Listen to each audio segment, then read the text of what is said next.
ज्यावेळेस ही लक्षवेधी या सभागृहामध्ये आली त्यावेळेस मंत्री महोदयांनी स्पेसिफिक उत्तराची आम्हाला अपेक्षा असते. तुमच्या बोलण्यातून आम्हाला सकारात्मकता वाटत नाही. धान उत्पादक शेतकऱ्यांची व्यथा फार वाईट आहे. तुम्हाला सांगतो, इतकी भयानक आहे की यावर्षी 1500-1600 रुपयांनी उन्हाळी धानाला कोणी विकत घ्यायला तयार नाही. कसला MSP सांगतो आम्ही, 1500-1600 रुपयांनी. अध्यक्ष महोदय, भयंकर अशी वाईट अवस्था आहे त्यांची. त्यामुळं उत्पादन खर्च वाढलाय, खताचा खर्च वाढलाय, सबसिडी काढून घेतली. या सगळ्या परिस्थितीमध्ये झुंजतोय. आणि अशा स्थितीमध्ये जर सरकार या शेतकऱ्याच्या पाठीमागे उभं राहत नसेल तर ही दुर्दैवाची गोष्ट असं मी मानेल.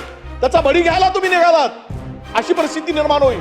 म्हणून तुम्ही सांगा की आम्ही कोणत्याही परिस्थितीमध्ये पुढच्या कॅबिनेट पुढे जाऊ आणि 20,000 रुपये धान उत्पादक शेतकऱ्यांना बोनस जाहीर करू प्रति एकरी.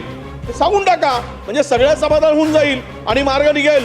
शेतकऱ्यांच्या व्यथांचा विचार करा आणि सकारात्मक उत्तर द्या, अशी माझी आपल्याकडे मागणी आहे. आपली मागणी आहे हे म्हटल्यानंतर अर्थातच त्याच्यावरती आम्ही गंभीर आहोत. GR मध्ये त्याचा उल्लेख होणार आहे आणि म्हणून मी फक्त अवधी मागतो ह्या करताच, कारण माननीय मुख्यमंत्री महोदयांच्या उपस्थितीत बैठक मी ह्या करता सांगितली की शेवटी ह्याचा रिव्ह्यू आणि ह्याची माहिती माननीय मुख्यमंत्री महोदयांपर्यंत देणं आवश्यक आहे, ते आम्ही देऊच. आणि त्यानुसार आपल्याला जे अपेक्षित आहे की कॅबिनेट शेवटी हा निर्णय कॅबिनेटच्या समोर जाणार आहे. म्हणून नक्कीच विजयभाऊ, आपण मागणी करताय त्यानुसार आणि सुधीर भाऊंच्या मागणीनुसार कॅबिनेटच्या समोर हा प्रस्ताव घेऊन जाऊन त्याच्यावर निर्णय घेण्यात येईल.